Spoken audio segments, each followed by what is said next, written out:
Honestly, we would not have been able to have our own home right now if it hadn't been for your program.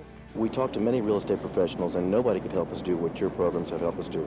We were able to buy properties, put money in our pocket, acquire assets that will provide for our daughters' futures as well as ourselves, and a nice retirement. I have been not only impressed with Bob, but I've been impressed with his staff. I have never worked with a group of people that I really felt like I didn't keep up with. Well, besides the financial, it's allowed me a lot of freedom to do and pursue other interests in my life. It allows you the freedom to make your own hours and to do your own thing and to pursue your dreams. I have looked at a lot of different programs that are out there in regards to making money and doing it on my own, and I see a great opportunity here to be able to not only just get a program and work that program, but the people that are behind the program have a vested interest in my success, because that also contributes to their success, and that's really what I liked about the program most of all. The RL strategy has also helped me to help my community. I'm able to make tenants homeowners. I feel it's very important that the child comes up in an environment where my mom owns the home, my dad owns their house, and in that way I'm able to make money but also give back to my community. Good morning. My name is Bob Leonetti, and I'm here this morning for one reason, and that reason is this. I would like to share with you the most incredible investment strategy that I've come across in a long time. This is a strategy that I've worked on for the last 12 years in real estate. See, I haven't always been a real estate investor. It took me a long time to get started. I made a lot of pitfalls. I scraped my knee. I got up and I did it all over again. But over the last 12 years, what I've discovered is a strategy that I call the RL strategy. And what that strategy does is it will show you how to buy real estate and how to buy real estate effectively. And by that I mean you can buy real estate with none of your own money. You can buy real estate regardless of your credit. And you can do this just about anywhere you'd like. You know, I mentioned a couple of minutes ago that I haven't always been a real estate investor, and that's certainly true. I grew up in a little town right outside Palm Springs, California. And for those of you who are familiar with that area, you know it's a pretty wealthy area. And I didn't come from a wealthy background. I mean, I wasn't the guy that lived in Frank Sinatra's neighborhood or Red Skelton's neighborhood or Dean Martin's neighborhood. I was the guy that lived on the outskirts of town. Dad was a barber, and Mom was a secretary. And when I got into real estate, and I was in high school, I wasn't quite into real estate yet, but I started reading books, I realized that real estate was something I wanted to get into. I looked around and I saw a lot of my friends who were driving Jaguars and Mercedes to school. I looked at their parents. I said, you know what? Their parents aren't any smarter than mine.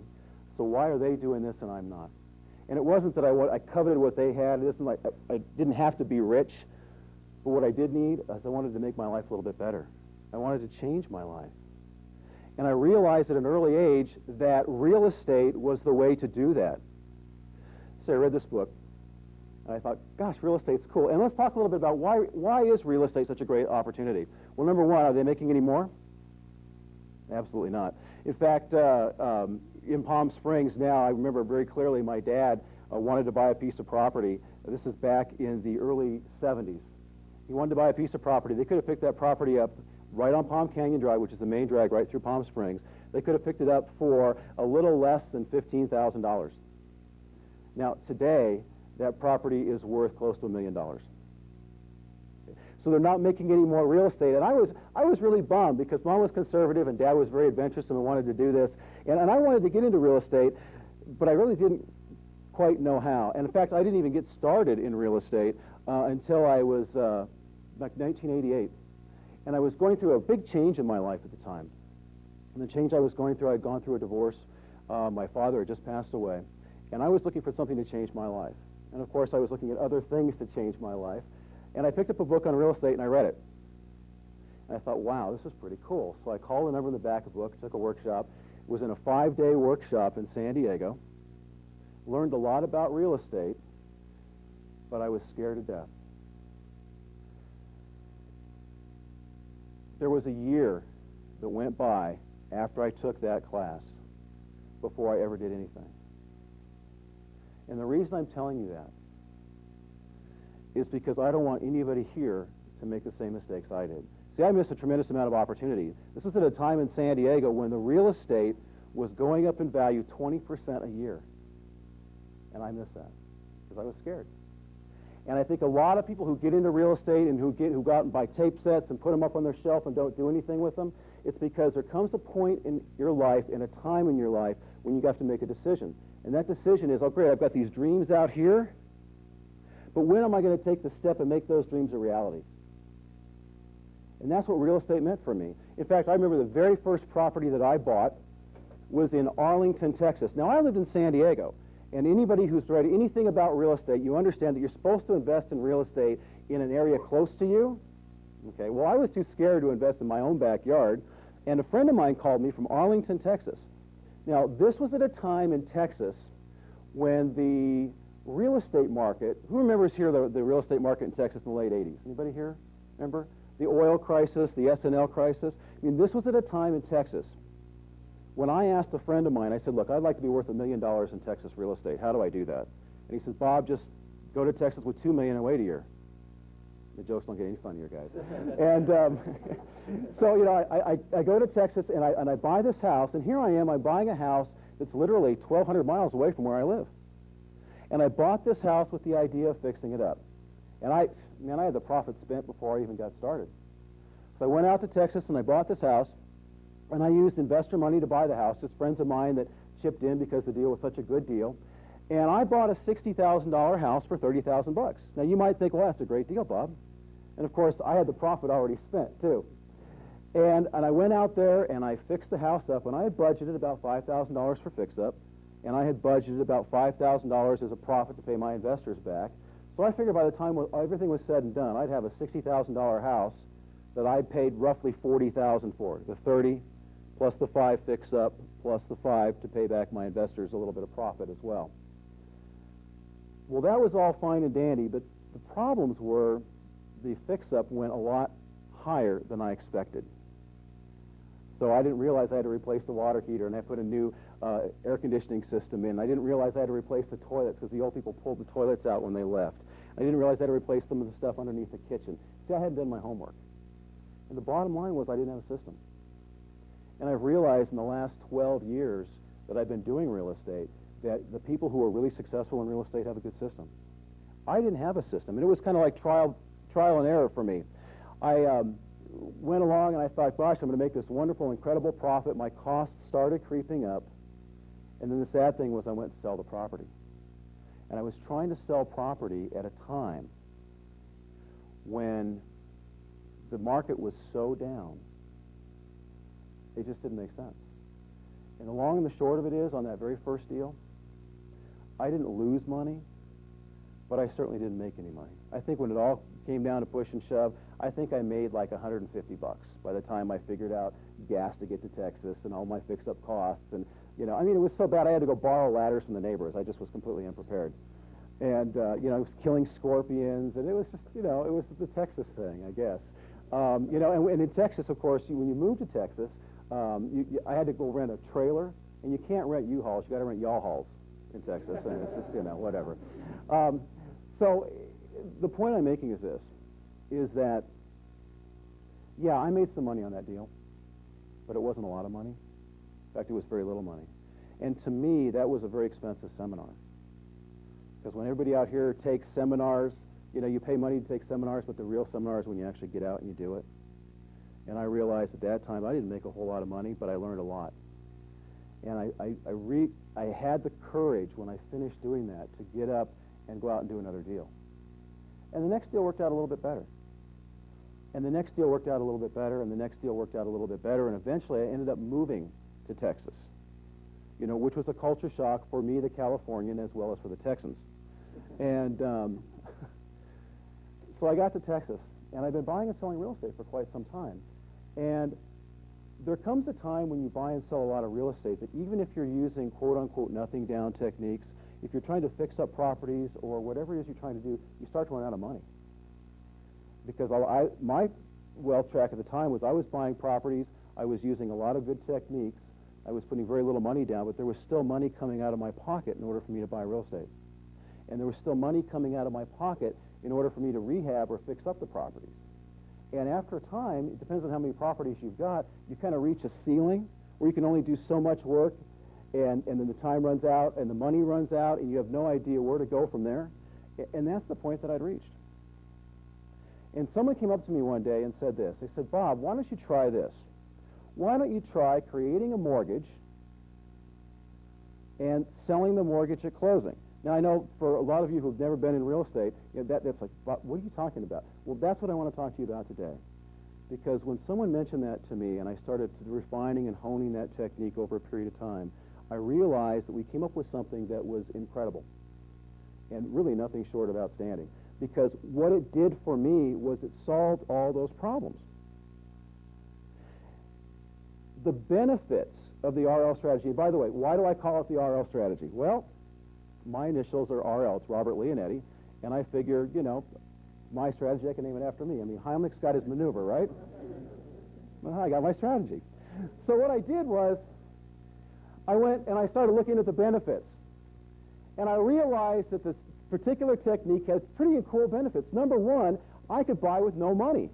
Now, we've all heard of the whole nothing down stuff and the real nothing down real estate that was made popular back in the 70s, and I understand that. One of the things that you don't learn in the quote-unquote nothing down world is that money really does have to exchange hands. I mean, there's money that exchanges hands for down payments. If the seller needs cash up front, it's kind of hard to do quote-unquote a nothing down deal. If there's closing costs that are involved, if there's rehab costs that are involved, all of these things come into play, and it doesn't make a lot of sense just to come up and say nothing down. So what I said was, you know what, I found a way, and let's create a way where we can literally buy real estate with no money. And one of the things I'd like to show you today is that technique. In fact, here is my purpose for today. My purpose is, by the end of the time that we spend together, that you and you and you understand this technique so well, it becomes so clear to you that you can go out and start using it. That's what's important to me. Because truly, I'm a teacher by trade. I mean, I'm a real estate investor. I have a great time. I own a big company. But really, what I love to do is I love to teach. And when I realized how important these techniques are for me, I figured, man, I got to go out and tell people. So that's what I did. The number two, and please, if you would, if you're not taking notes, you should be, because I want you to write some things down. Number two is that you don't have to have great credit. Now, some of you may have great credit. Some of you may have outstanding credit. And if you have great credit and you want to go out and buy real estate, then go out and buy real estate. I mean, that just makes it that much better. But if you don't have good credit, with this technique, you don't need to worry about qualifying for conventional bank financing. You don't have to worry about jumping through those hoops. In fact, if you don't have great credit, it's okay. Now, if you've never paid a bill in your life, that might be a little different story. Okay? But it's okay if you've got good credit, and it's okay if you have not so good credit. You can still go out and use the strategy. And number three, then I want you to write this down too, if you would, is that you can use this anywhere. This doesn't matter if you've got a house in Texas, or if you have a house in California, or you have a house in Utah. You can do this anywhere. And not only can you do this anywhere, in fact, I've got students of mine all over the country who, and by the way, my company's located in Texas. My students work all over the country doing this. And sometimes they may live in Utah, but the owner of the house that's for sale has already moved over to Phoenix. You can still do that. And the other nice thing you can do with this technique, and you want to write this down too, is you can use this with any type of property. So it doesn't matter if it's a single-family house, or a duplex, or a fourplex, or a commercial property. One of my students has actually used this on a golf course. This strategy was used on a $3 million golf course not too long ago. So one of the exciting things is, yeah, we can do this anywhere, but in addition to doing it anywhere, we can do it with just about any type of property, too, okay? I think probably the best thing for me to do right now is to go through with you just a little bit, just a really, really basic example of the RL strategy. And when I say a basic example, what I mean is this, is yes, I'm going to show you today a lot of actual examples by my students that have done this all over the country. But in order for you to understand it, I really want to come back to the basics. We're going to use real numbers. They're going to be easy numbers, round numbers, nothing special. And it's going to be one of those things that the way that we do this is that I'm going to ask you to take a part in this. So in any real estate transaction, as you see up here, you've got a seller, right, and a buyer. But today, what I'd like you to do is I'd like to put yourself in the buyer's shoes. You are the buyers. Okay? So every time we go through this, what I want you guys to do is just say, okay, hey, great, I'm the buyer, or you're the buyer. I'm not the buyer, you're the buyer. You're the buyer, and we're going to talk a little bit about a seller here as well, too. For purposes of this explanation, what I'd like to do is let's refer to the seller as Sam. And we also could use Barbara buyer, but there's no Barbaras right here. Unless, are you Barbara? Okay, just checking. All right, so you're not Barbara. We're just going to use anybody. You put your own name in with a buyer. And let's talk a little bit about Sam. Now, Sam is a typical seller that's out there that's motivated to sell their property. And you're going to find that anytime that somebody buys properties, they're going to buy it in one or two different types of categories as sellers. Sellers can fall into a very non-motivated category or a very motivated category. Now, I live in a very rural area in Texas. There's a guy down the street from me who has a little sign out front that says for sale by owner. It's been there for 6 months. Okay? Nobody drives on our street because it's a dirt road. So the only people that drive on our street are the people that live there, and there's only 2 of us. Okay? So is he motivated? Probably not. I mean, he's not got it listed. He's not in the paper. He's just like got a little sign out there that says, yeah, I want to sell my property. Yeah, okay, great. And he's still there. I'll bet he's still there this time next year. Then there's the other type of sellers. And the other type of sellers are the people that get out and they really want to sell their property for whatever reason. They're motivated. They want to move up to a different property. They got transferred. You know, they're getting a divorce. Whatever the situation is, they're going to be a little bit more motivated sellers. And we want to talk about that. And there's a lot of those people out there, motivated sellers. So Sam wants $100,000 for his property. So we're going to say that the sales price is $100,000, and I'm going to put the word firm in here. Now, what do I mean by firm? What I mean is that Sam wants $100,000, and I'm not teaching you with the RL strategy. I don't want you to go out and feel that you have to beat up a seller in order to buy real estate. You know, there's a lot of guys out there that are saying, oh, you have to go negotiate and beat them up and get the... No, I'm not saying that. What I'm saying is that we can take what's out there already and give the seller what he needs. And if you would, please write that down. Because to me, that's what's very important. What makes the strategy work, both short-term and long-term, is when you find out what the seller needs. Zig Ziglar is a very famous sales teacher. You guys familiar with Zig at all? And what is it that Zig says? If you give enough other people what they need, you'll get what you need. It's real simple. The same thing goes in real estate. So what we're doing here is we're working with Sam, and we're saying, okay, Sam, what do you need? Sam says, I want $100,000, and I really don't want to waver on price. So we're not going to beat Sam up on price. We're going to go ahead and use the $100,000 and keep it firm.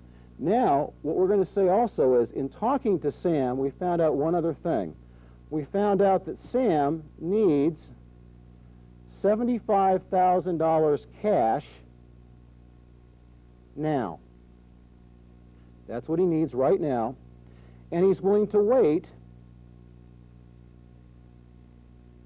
for the remainder. Now, let me just reiterate that. Sam wants $100,000 for his property, right? But Sam only needs $75,000 of it now. And a lot of times, when you start working with sellers, you find out what those needs are. They don't need the full purchase price right now. The reason they're selling the property is because they want to pay off underlying liens. They want to pay off the mortgage they already have. They may want to get some money for moving costs. They may want to go out and buy a new house. But when it's all said and done, a lot of times there's money that's left over that they invested, 3 or 4% in the CD. It doesn't make a lot of sense. So a lot of times if you work with sellers and you find out what it is the sellers need, you'll find out that they need some cash right now. But that most of them, as long as they're getting a good rate of return on their money, are willing to wait for the balance over a period of time. All right? This type of seller is out there. It's not like a 1 in a million shot. These guys are out there all over the place. Let's talk about you, the buyer. Now, you, the buyer, great. Let's say that you're one of my students, and we're going to write buyer student here. You're one of my students, and you want to buy a property with, how much money do you want to put down? None. Okay, figures. So you're going to want to buy a property with no money down. And let me explain that just for a minute, because it seems to me that we've got opposing needs here, doesn't it? Sam's got a need that he needs $75,000 right now when we close. But you've got the need that says, I don't want to put any money out at all. Right? Okay? Just bear with me on this. And let's talk a little bit also about credit. Now, I don't know what your credit's like, and I really don't want to know what your credit's like. But I will reiterate this. If you've got great credit, fantastic. Credit is very, very hard to build, and if you keep good, clean credit, it makes your life a whole lot easier. But a lot of people have run into problems, difficulties, maybe been out of job for a while or started their own business or whatever the case may be and don't have great credit. What I want you to understand is you don't need great credit to do this. So when I put a question mark up by credit, it means if you've got good credit or credit, you can still do this. Okay? Now, here's what we're going to do. We are going to create a deal at the closing table. Now, what the closing table is this. Anytime in real estate, what happens is you've got the buyer and the seller, and usually the buyer and the seller agree to buy or sell real estate at a certain price. Would you agree to that? But where everything happens is it happens at the closing, and there's usually a little bit of period of time, but eventually everybody ends up at a table. And maybe it's in a real estate attorney's office, or maybe it's at a title company office, or an escrow company office. But they end up with what we call a closing agent. And that's a third party who walks the buyer and seller through the transaction. They get the money from here, and the keys from here, and the insurance from here, and the paperwork from here, and they kind of funnel everything together to help complete the transaction. So when I say everything happens at closing, that's what I'm talking about. And here's the concept. If you, the student, and we could use student, we can use you, we can use Barbara buyer, however you want to use it. But let's say, for instance, that we've got in a traditional house, if you were buying this house, maybe you would want to go out and take a bank loan. And you would go borrow money from the bank, right? And you go to the closing table. She's like, no, I don't think I'm going to borrow money. Well, let's just say you borrow money from the bank, right? So you go to the closing table, and at the closing table, what happens is the bank is going to have you sign an IOU to them. Unless you're in Texas, and it's an IOU, okay? So you're signing this IOU to the bank, right? And that's how the bank gives you money. That's how they loan you money, is you sign them an IOU. Okay? In real estate, you might want to write this down. In real estate, we call that a note. All a note is, it's an IOU. But the bank is also going to reserve the right to put a lien against your property. Basically, and by the way, what a mortgage is, they're going to execute what they call a mortgage. And all a mortgage is, it's a document that gives the right to the bank to foreclose if you don't pay. So the easiest way to talk about a mortgage is a document that says you don't pay, you don't stay.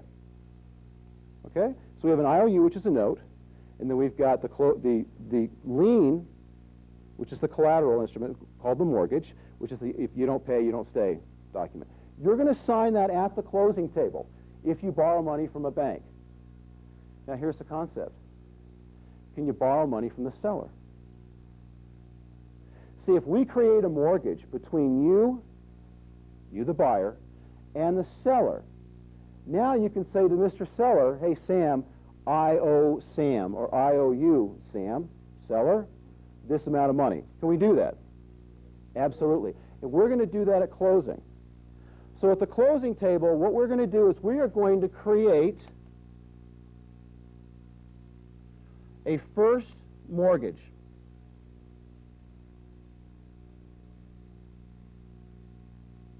Let me tell you just a little bit about what a first mortgage is. If you borrow money against a piece of property, and the person has that mortgage or that collateral, if they run down to the courthouse and file it at the courthouse, if they're the first ones there, they have the first right to foreclose. Does that make sense? Okay? So let's say that you borrow money from a bank. Bank gives you your first mortgage. Okay? They go down to the bank, they file it, they're done. Then let's say that you want to build a swimming pool for your house. So you go to a swimming pool contractor, and the swimming pool contractor says, okay, well, you can owe me the money. The swimming pool contractor is then going to file a lien against your house because you need to pay him too. That would be a second mortgage because he got there second. And the differences in the foreclosure is a whole other workshop. I just want you to understand the difference between the first mortgage and the second mortgage. The first mortgage is the guy that gets to the courthouse first, and they've got a little bit different rights. What we're going to do when we get to the closing table is we're going to create a first mortgage. In this particular example, we're going to create a first mortgage for 30 years with payments of $878 a month. Now, what's the standard mortgage here in the United States? People usually take how long to pay their payments back? 30 years. So are we doing anything any different as far as you're concerned as the buyer? I mean, no. I mean, if you guys are buyers and you're buying the property and you were to go to the bank, you would get a 30-year mortgage, wouldn't you? Yes, no? Yeah. So we're creating a 30-year mortgage, but we're creating it so that we owe the seller the money. That's the only difference. We don't owe the bank, we owe the seller. That's the big difference here. So I owe you, seller, I owe you $100,000. I'm going to take 30 years to pay you back at $878 a month. Here you go. That's all we're doing. She's like, thanks. Okay, great. And you're welcome. Now, this part of real estate is a fairly normal part of the transaction. Now, think about this for a minute. We've got a buyer, who are you guys, who have agreed to pay how much for the property? $100,000 for the property. And we've got a seller who's agreed to take $100,000 for the property, but we still have one problem, don't we? We've got an IOU to the seller. The seller's got this IOU. Does the seller have the cash that he needs? Not even a little bit. Here's the third party. The third party here is the investor. And what I'd like you to do on your piece of paper is write down next to investor the initials SMI. SMI stands for Success Mortgage Investments. In fact, what I'd like you to do, if you run on the top here, write down the word Bob.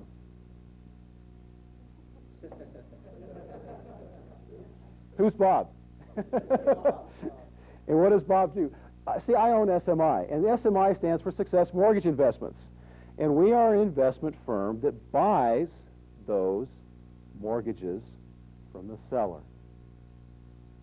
See, if you're a student of mine, and you and I get a chance to work together, we can help you create this kind of a deal. What SMI did in this transaction here is that we also came into the closing table.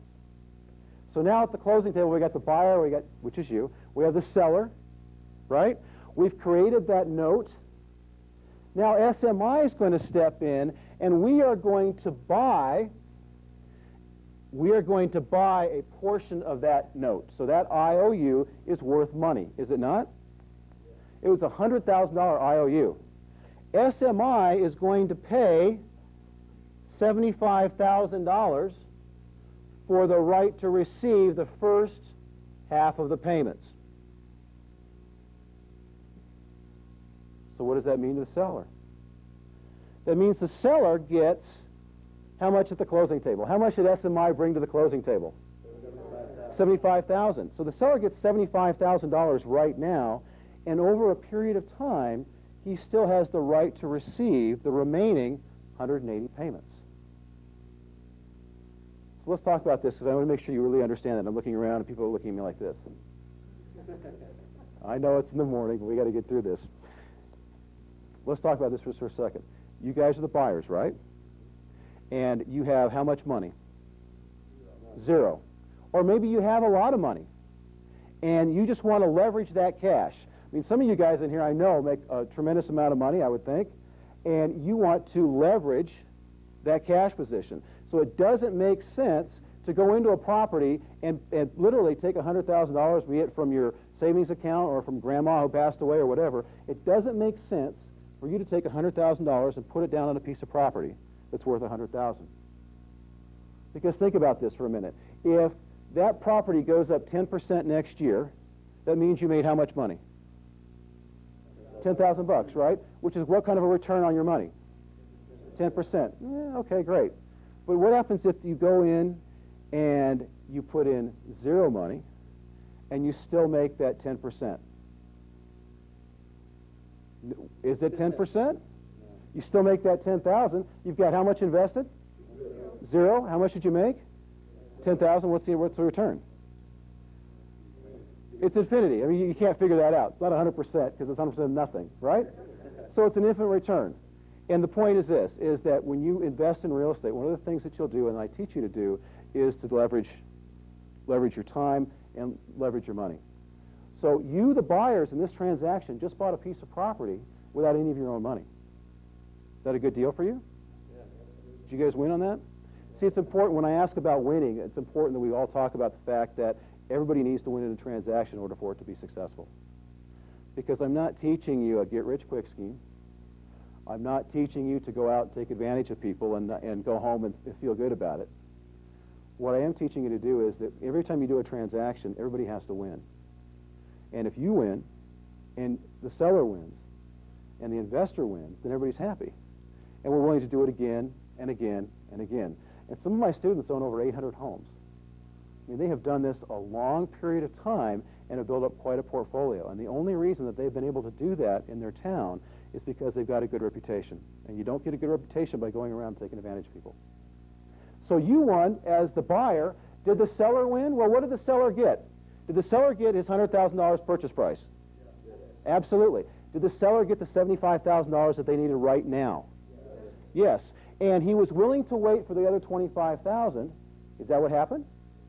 Sure, because he got those payments down the road. So the seller wins in this transaction as well. Now let's talk about us, the investor. How does the investor win? Well, SMI wins because we came in and we've got a good investment. We purchased that mortgage. All right? Now, one of the things, the reason that we purchased that mortgage is because you're a student of ours, we've had a chance to step in ahead of time and help you create this deal. So we're helping you create this deal, and you know going into the transaction that we're going to buy the note. All right? And you know that before anything's all said and done. So you know that we're going to be at the closing table with the money because we've already put it in writing that we're going to be there with the money. Now, why would we do this?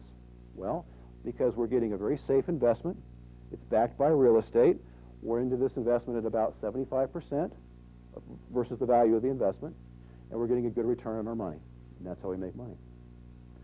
So one of the things that I'm teaching you today with the RL strategy is this, is that the reason that it's important for me to work with you and you learning the RL strategy is that I want to buy those notes. See, I'm not the person that's out there that's going to like turn you loose and let you go do your thing and never want to see you again. I want to see you again, and the reason I want to see you again is I want to buy your notes.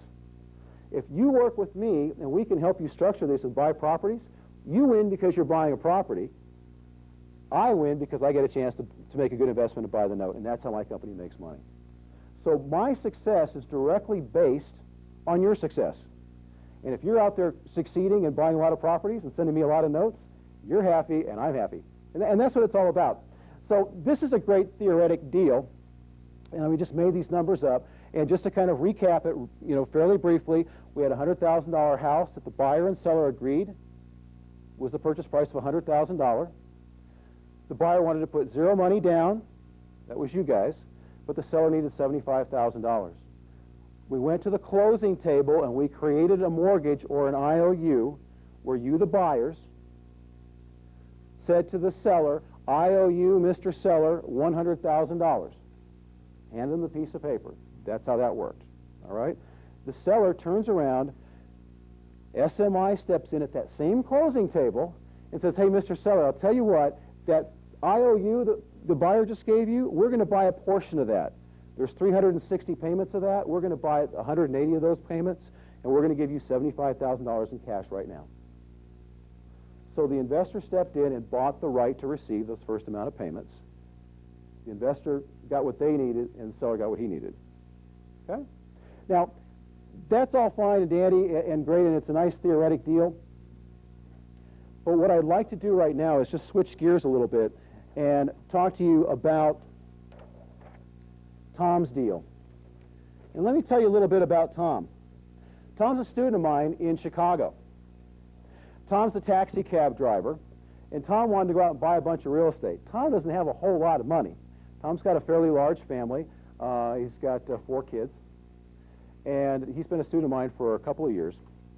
And Tom stepped into the situation, wanting to buy a property. Of course, he had no money to put down, and he had credit issues. He couldn't go to a bank and get good loan or good credit. So what Tom did, and let me just tell you a little bit about what Tom's situation was. we have a sales price, and you want to write this down and follow along if you would. We have a sales price of $135,000. And of that $135,000 sales price on the house, the seller needed $100,000 cash now. So just like our old example, only this is a real deal that Tom did.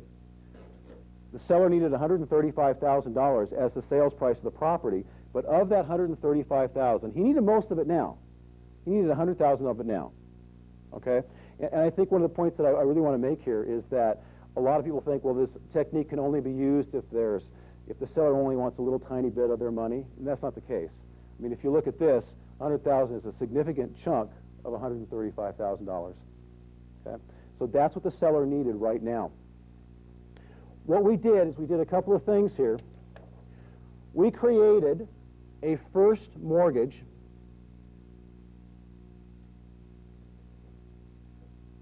for $150,000, and we created a second mortgage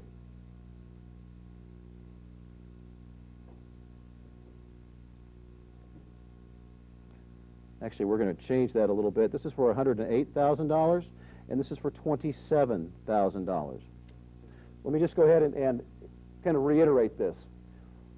We went to the closing table, and Tom signed not one, but 2 IOUs. Does everybody understand that? We went to the closing table. Tom signed 1 IOU, which is the first mortgage, for $108,000. Hey, Mr. Seller, I owe you $108,000. Tom signed a second IOU for $27,000. Mr. Seller, I owe you this $27,000. Now, the 27 and the 108 add up to the 135. Does everybody see that? Okay. What we did in this particular scenario is we are going to do the exact same thing we did in our example. We're going to take that first lien, and who's going to buy that? SMI. So the investor is going to step in, and this lien right here, this $108,000 lien, SMI will pay for that lien $102,600.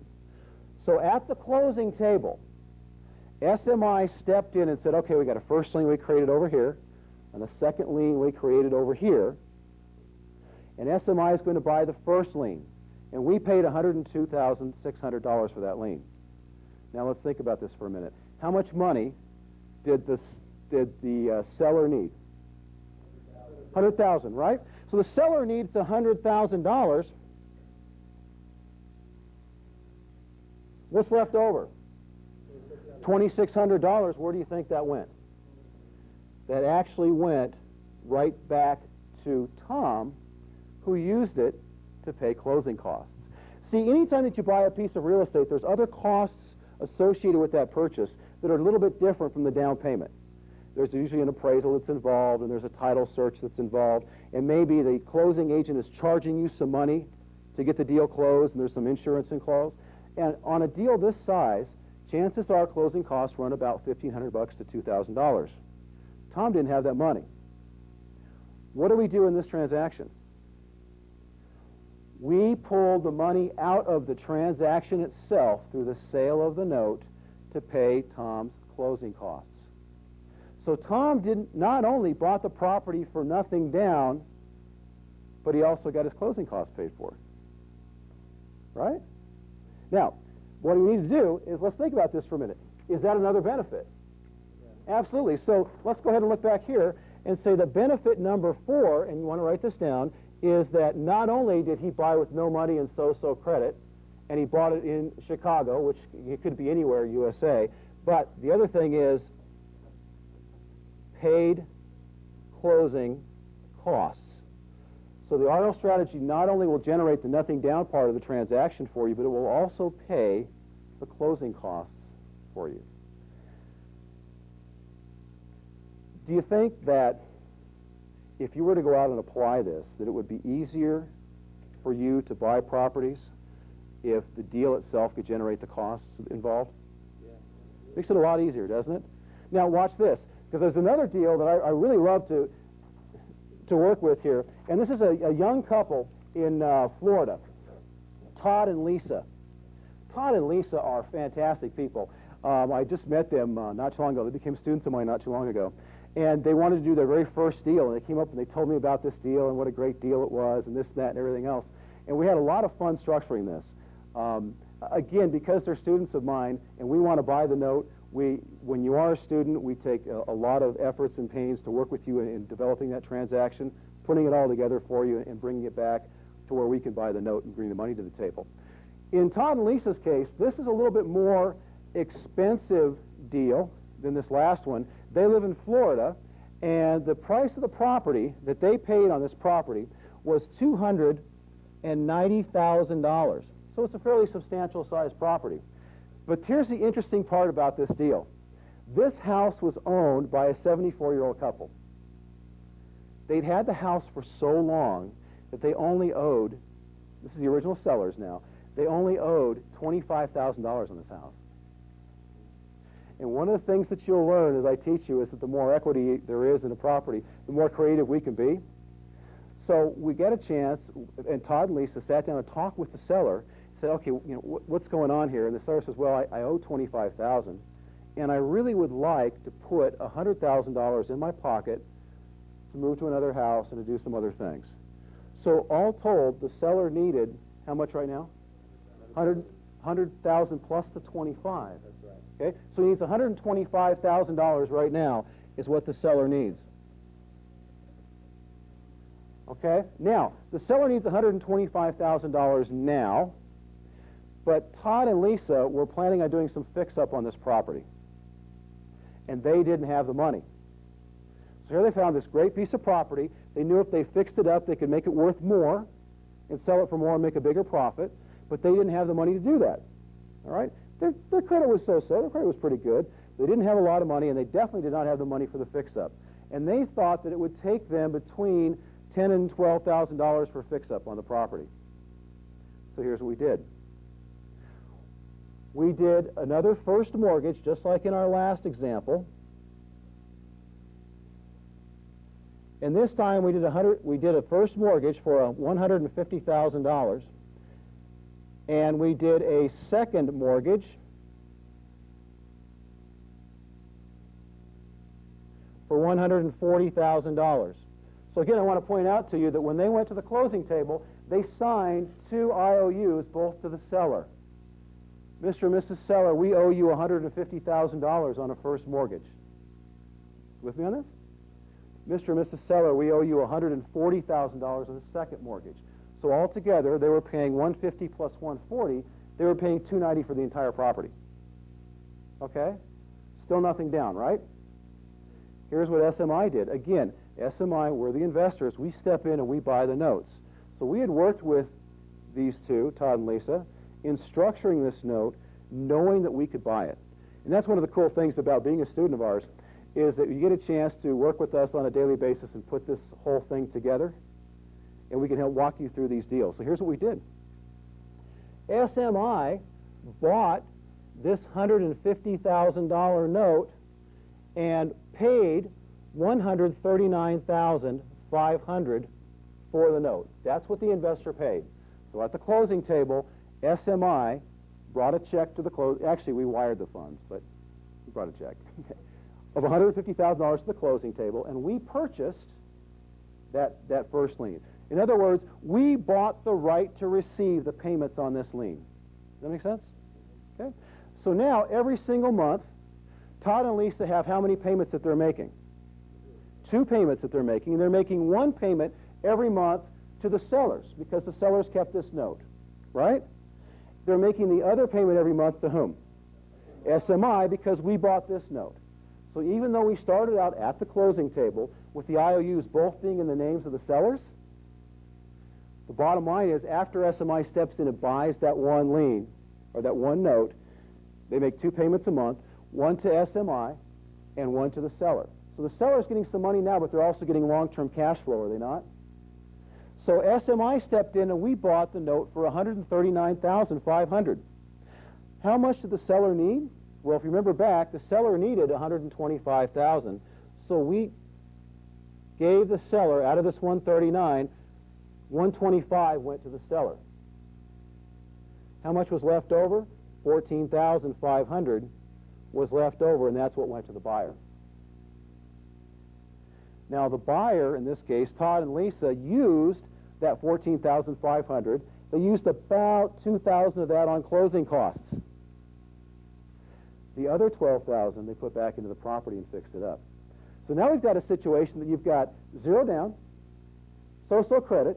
You can do it pretty much anywhere, but what they did was they pulled fix-up costs out of here. Now let me ask you this for a second. Not only are we pulling out fix-up costs, but that money in their pocket, it's tax-free. And the reason it's tax-free is because they borrowed it in the first place on the note. So not only are they putting, in this case literally, $14,000 plus in their pocket at closing table, but it's also tax-free money to them, which are a couple more benefits. So we go back to our benefits page, and you want to write this down. Benefit number 5 is going to be the fact that you can pay rehab costs. And benefit number 6 is that the money you receive is tax-free. So now we've got a system that is showing you not only how to buy property with nothing down, or none of your own money, but we're also now starting to generate the money out of every single deal to pay for your fix-up costs, to pay for your closing costs, and when those two are paid for, you have to realize the property's tax-free. Now, we talked about Todd and Lisa putting money back into the property, didn't we? Yes? No? Yeah. Todd and Lisa put this money back into the property, and what they did is they went ahead and they fixed up the property, so they rehabbed it, put the money right back into the property. What do you think that did to the value of the property? It increased the value of the property. And what we found is by the time they were finished, they put about $12,000 into the property, new carpet, new paint, little tweaking here, little tweaking there. What they did was, when the fix-up was done, they added value to their property, and the property went from $290,000 in value to $335,000 in value. Now think about this for a minute. They could have done this another way. They could have purchased the property for $290,000 and then gone out and borrowed $12,000 for fix-up, right? But this way, and then they would have owed how much? $302,000. But this way, they generated the fix-up right out of the deal using the RL strategy. They generated it right out of the deal to a point where now they no longer owe, they wouldn't owe $302,000, they still only owe $290,000 on the property. But they just increased the value of the property to $335,000. Which means that when they were through fixing it up, that you, and if you guys are the buyers in this case, remember you're still the buyers, if you were to do the same thing, if you were to go out and fix up a property and increase its value, it didn't cost you anything, when the end of the day comes around, you would be worth $45,000 more than when you started. See what I just did there? Is that they increased their asset value. And that asset value is a really important thing when it comes to cashing in down the road. Because when they go to sell that property, is that $45,000 profit real?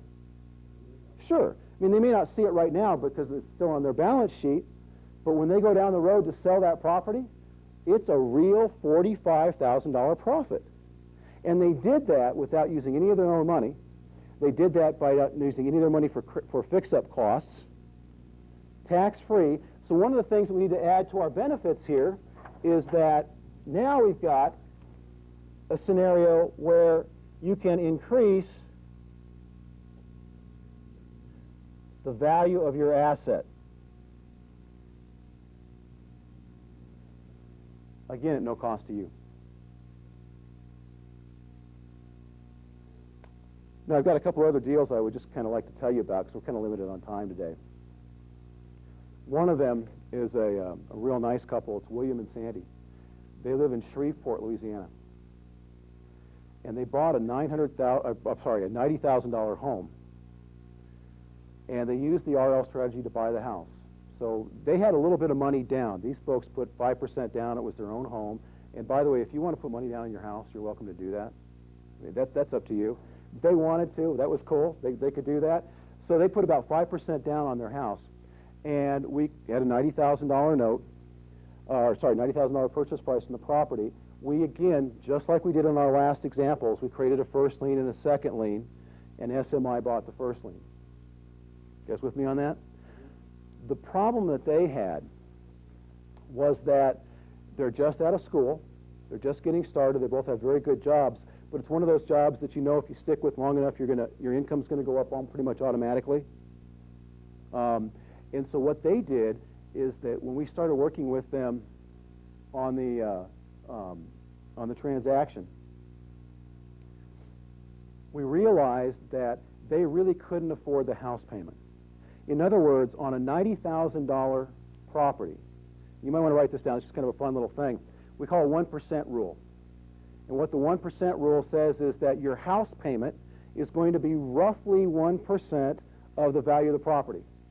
So for instance, if you pay $90,000 for a property, you need to be prepared for roughly a payment of around $900 a month. Okay, if you pay $130,000 for a property, your house payment is going to be roughly $1,300. And it's going to vary. It's going to fluctuate a little bit, but that's a good rule of thumb to think about when you're buying and selling properties.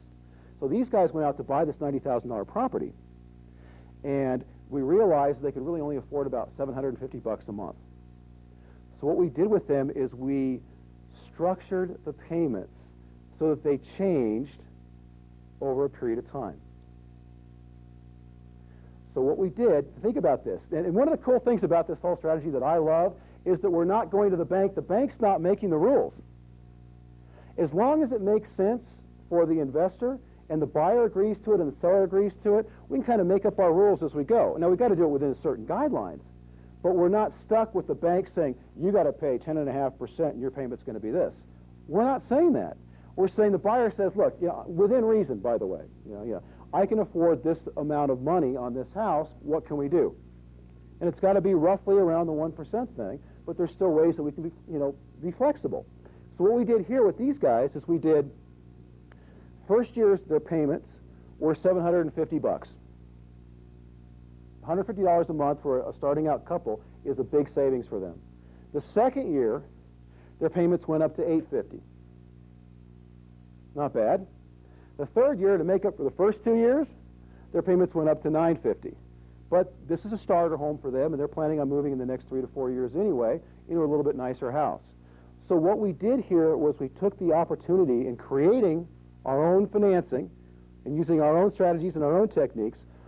We created a mortgage for them that allowed them to dictate, well, kind of, I mean, we can work together on it, to figure out an affordable monthly payment.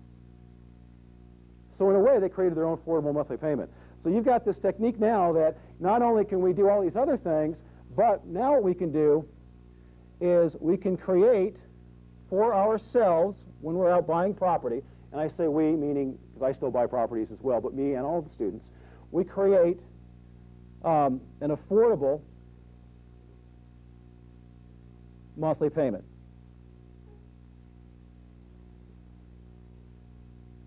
And I have one last deal to tell you about, and this is a good friend of mine I've known for a long time.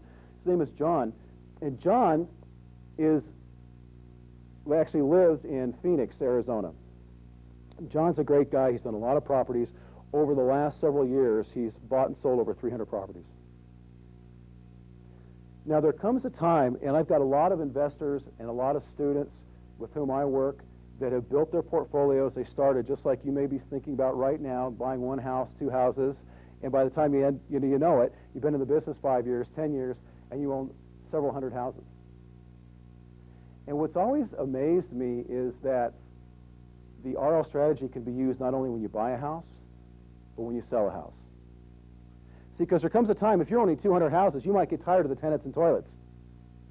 Or you might get, it's a little rental joke there, you might get tired of the fact that you might just need some money. I mean, think about that. When Todd and Lisa bought that house, they made that $45,000 equity profit. Maybe they want to cash in on some of that, especially if you own a whole bunch of houses. So what John has done, John's in Arizona, John has bought and sold a lot of houses over the years, and the way that he sells his properties is this. Every time he sells a property, He uses the RL strategy. He sells it, and he sells the property for $999 down. Every single property, as is condition, he doesn't care. And he tells the people out there, no bank qualifying. Now let's think about it for a minute. What I'd like you to do is kind of switch gears and put yourself in the seller's shoes. So now you own all these properties, and the time has come for you to sell the property. Okay? So now you're selling these properties.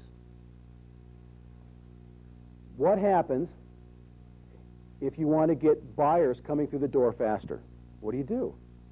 Stick an ad in the paper? Do you say, beat me, kick me, I'm down? What do you do?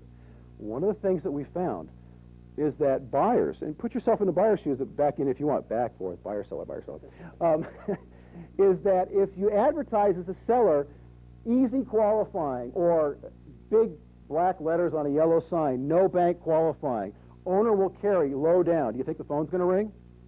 Absolutely. Because there are a lot of people out there that don't qualify for bank financing.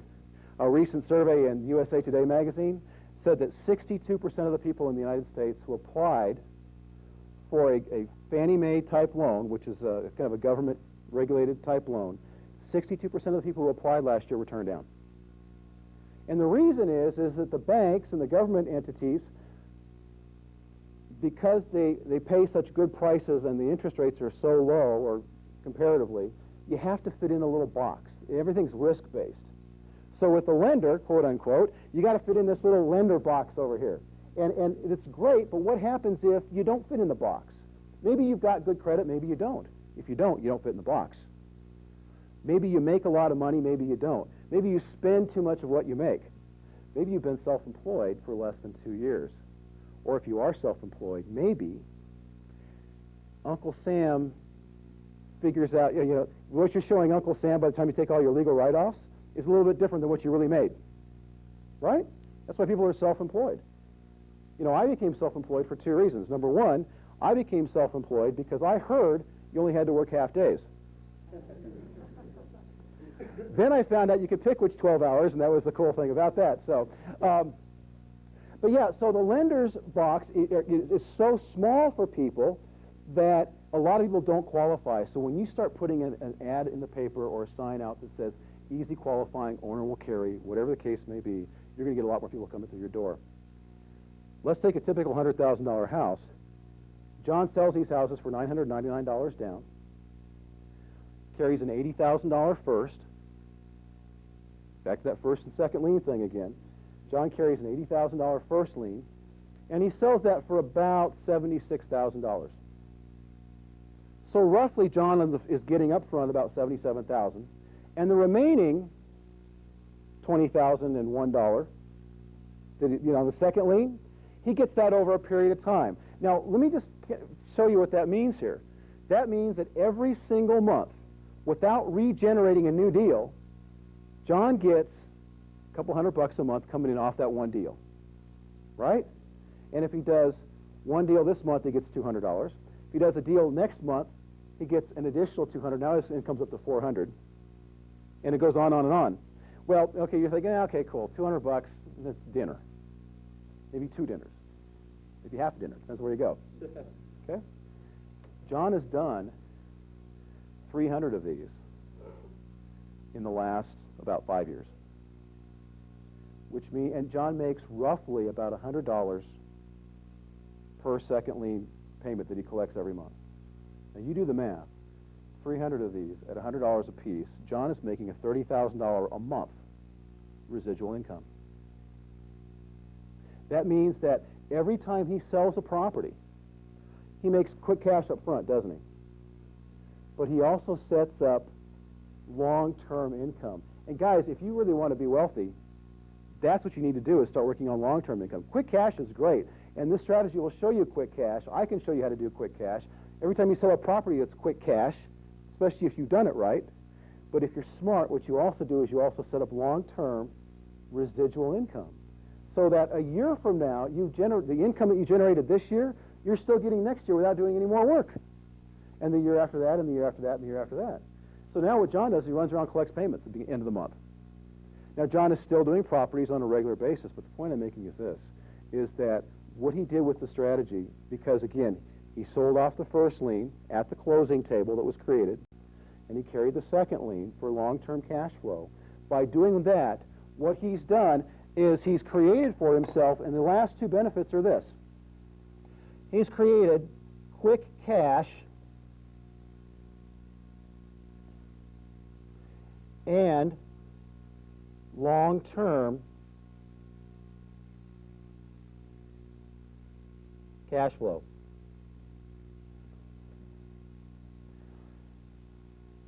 Folks, I've been investing in real estate for about 12 years. I've come up through the school of hard knocks. Things were not always easy. I kind of fell down, skinned my legs a few times, got back up, got back into the game. And the bottom line is this, is that I've come across a lot of different techniques. I've got enough tapes on my shelf that probably would rival some of your bookshelves. I've read mine too. I even listened to them. I read my tapes, listened to my books. And the point is this, is that I have not discovered anything in real estate ever that does everything that the RL strategy does. And that's why I've worked with it and refined it and honed it and did all these things, tweaked it and adjusted it over the last 12 years, because this is a strategy that not only I use, but literally hundreds of my students have used to build their real estate portfolios. And let's think about it again. I just want to take a couple minutes and go over these again with you. Number one is you can buy with no money. So now you've got a strategy out there that allows you to go out into the marketplace and buy real estate. Even when the seller needs money up front, you don't have to have any money, and yet the seller still gets their money. So you've got a win-win situation you're setting up here. Number two is that you've got a credit situation that you really don't have to worry about. You may have good credit, you might have bad credit, but you can still buy property. People oftentimes tell me, well, I'm going to buy property when my credit gets better. Well, when's that going to be? And how good does it have to be before you buy property? I love this. Well, you know, when we get a little bit of money, we're going to go out and buy some property. If you use this technique, you don't need the money. And it's funny because I have friends who tell me that. They find out I haven't seen them since high school, and we're just chit-chatting a little bit, and I talk with them, or I've seen them since college, and they say, what do you do? And I tell them, and they say, well, gosh, you know, I'd buy real estate if I had some money. And I kind of laugh, because what I've discovered is you don't need the money to do that. If you do the technique correctly, you don't need the great credit to do that. You can do this anywhere in the country. Now, here I am. I'm an investor. I live in Texas. You might live in Utah, and the seller of the property may have already moved to Florida. It doesn't matter, because working together, we can do this anywhere. And like I mentioned earlier in this presentation, you can do this with not only single-family homes, but you can do it with multi-unit properties. You can do it with duplexes, fourplexes, threeplexes. In fact, most recently, we just finished using the RL strategy on a $3 million golf course. So you can not only do this anywhere, but you can use this with any type of property you want to use it with.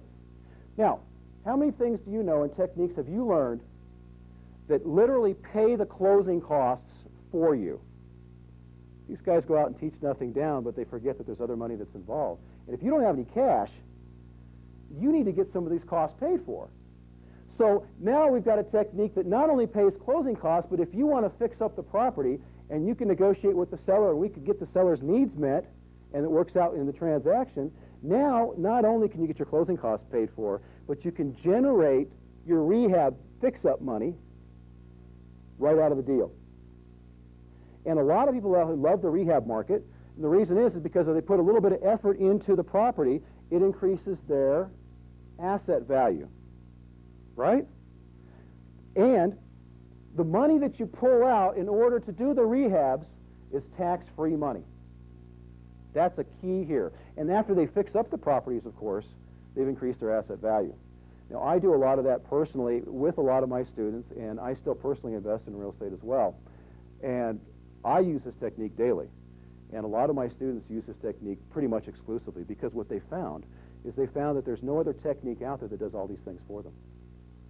Not only does it do all the things that we've mentioned, but it also, I mean, think about it. How many techniques do you know, or other financing techniques can you think of, where you can kind of create your own affordable payment? You can't. But you can do it with this, if you know how to do it. It's not that difficult. It's actually very simple, as long as you follow the system and you work with me. And of course, I think the most important thing about this entire technique, among all those others, and I think they're all important, It's like, you know, Uncle Bob's top 9 list. It's the quick cash and the long-term cash flow.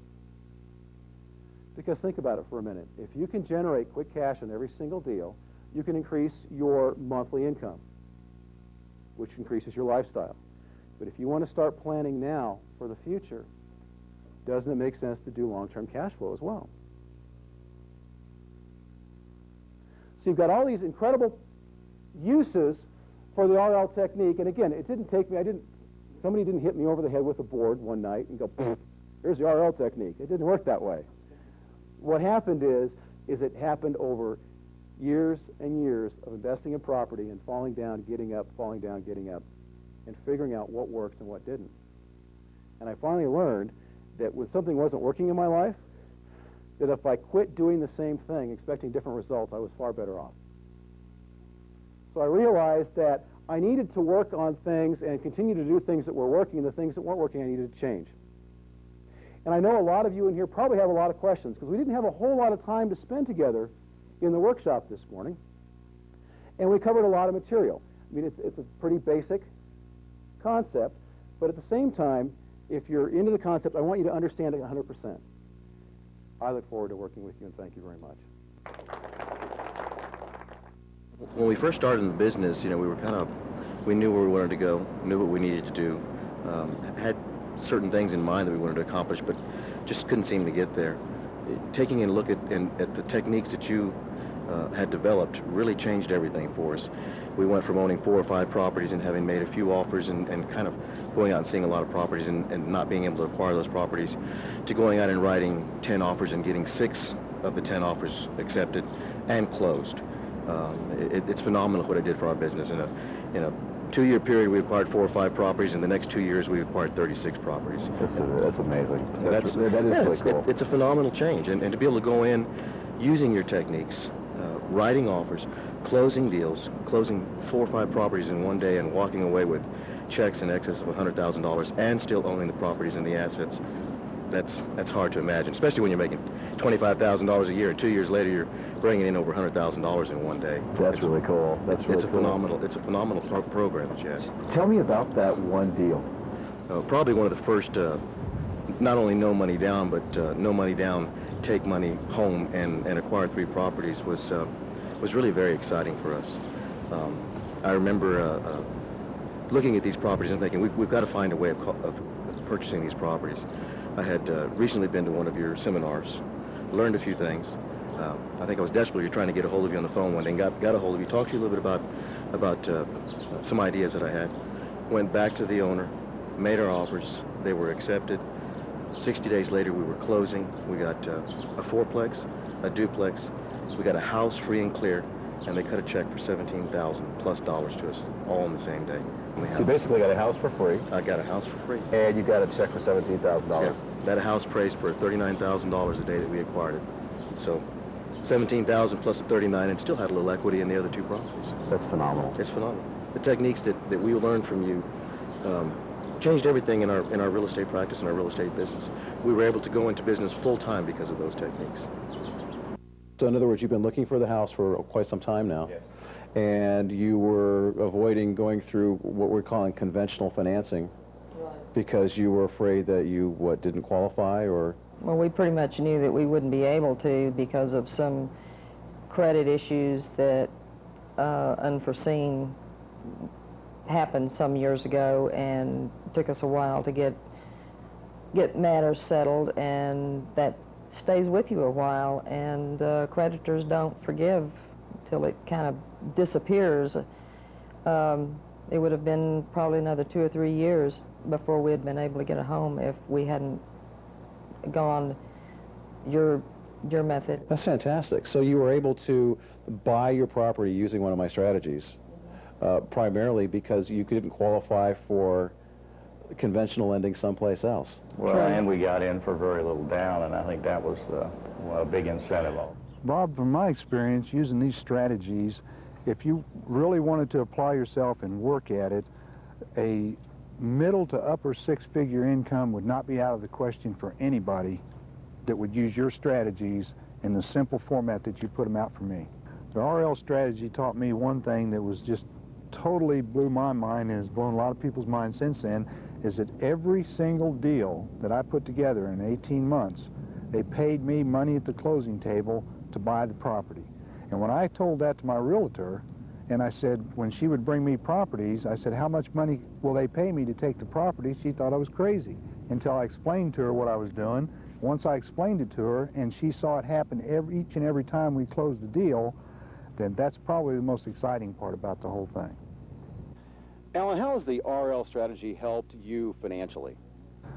Well, Bob, it's completely changed my life. As you know, when I first took the RL strategies, my goal was to accumulate properties and rental properties and long-term income.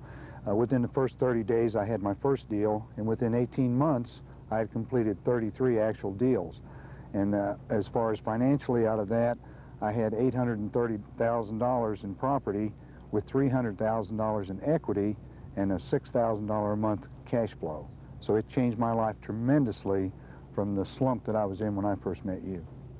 Alan, you were really successful on your first deal. Tell me about that. It was actually within the first 3 weeks after I took the course, and I found a little duplex there in Kansas City that was for sale by a realtor, and I put that deal together with your help. At the closing table, I actually took $1,700 home with me. They paid me to buy that piece of property. I picked up almost $20,000 in equity and $224 a month in cash flow off that one property. Alan, didn't you do a deal that you did 13 properties in one deal? I sure did, Bob. It came about that I was doing a little painting and maintenance in one of my properties, and the gentleman that owned the property next door had seen what I was doing. He came over and asked me about buying his property next door, which I was interested in. And I sat down and explained to him basically what we do with the system and how I buy properties. And he said, well, you know, Alan, I've got 13 properties. And I've been in the rental business a long time, and I'm getting out of it. Would you be interested in possibly putting something together on every one of them? And if you remember right, you and I put together a deal on each and every one of those.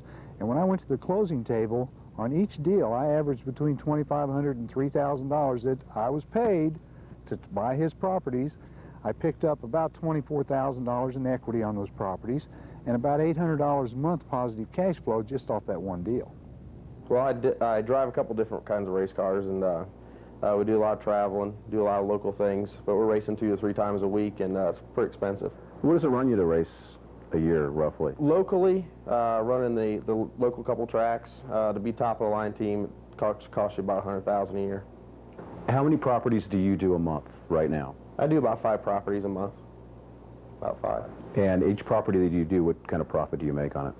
They range. I don't do a deal now unless it's at least $20,000 or above for the profit, and that's on a quick sale.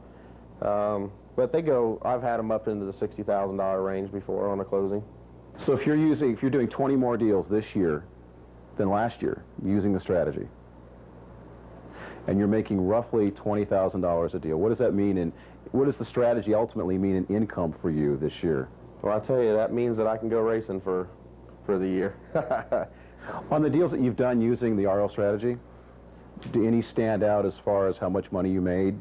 I tell you, I had one just recently that I was putting together that we've done $68,000 that we're going to be doing at closing. Of course, I got a good deal on the home, but I couldn't put the buyers that really wanted the home into the property without your strategy.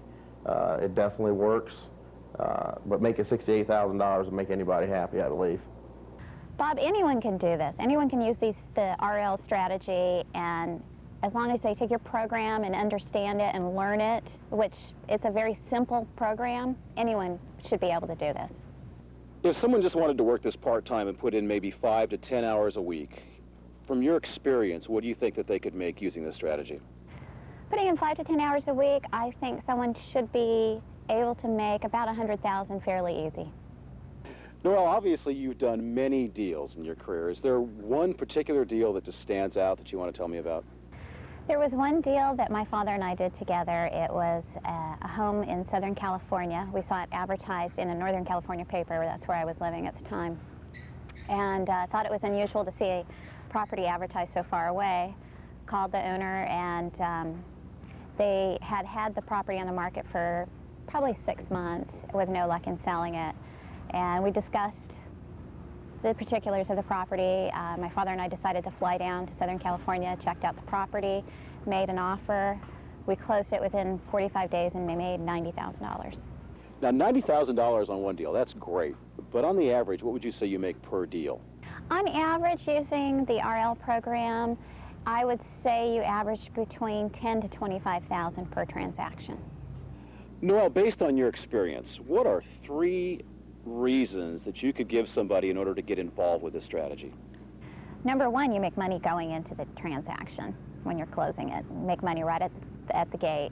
Number 2, you're allowing someone that would not qualify for Fannie Mae loans the opportunity to own a house.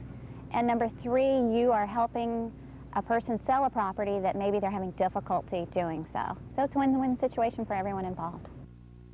Now, Dustin, you've been using the strategy in your business for quite some time, have you not?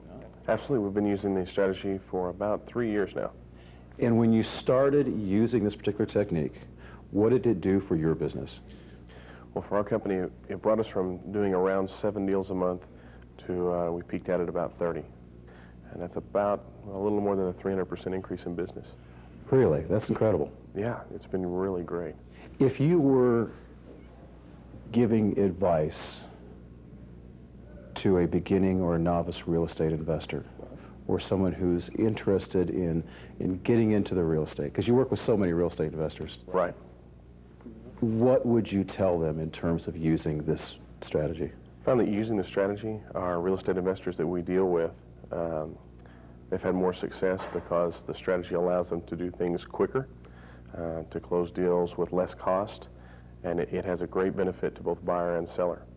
One of our largest customers has utilized this strategy, and using these techniques, it allows him to do 8 deals a month, whereas he would normally only be able to do about 4.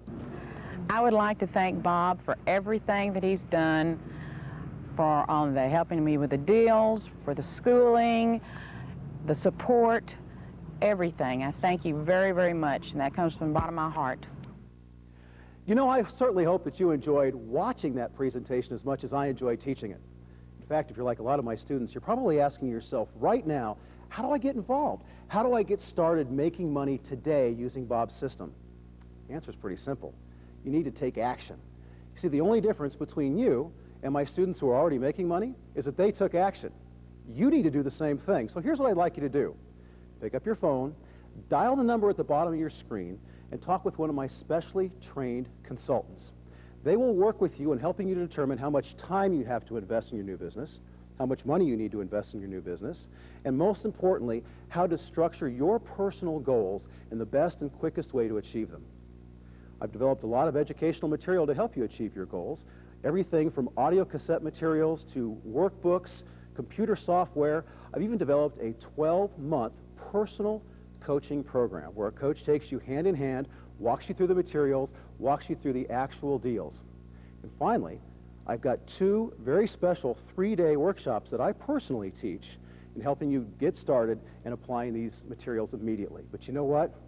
None of this is any good unless you take action. So here's again what I'd like you to do. Pick up the phone, call one of my specially trained consultants, and do it now. Don't put your future off until tomorrow. Take advantage of your future and achieve your dreams today. In the meantime, I hope to see you at one of my workshops, and I certainly wish you the best of success.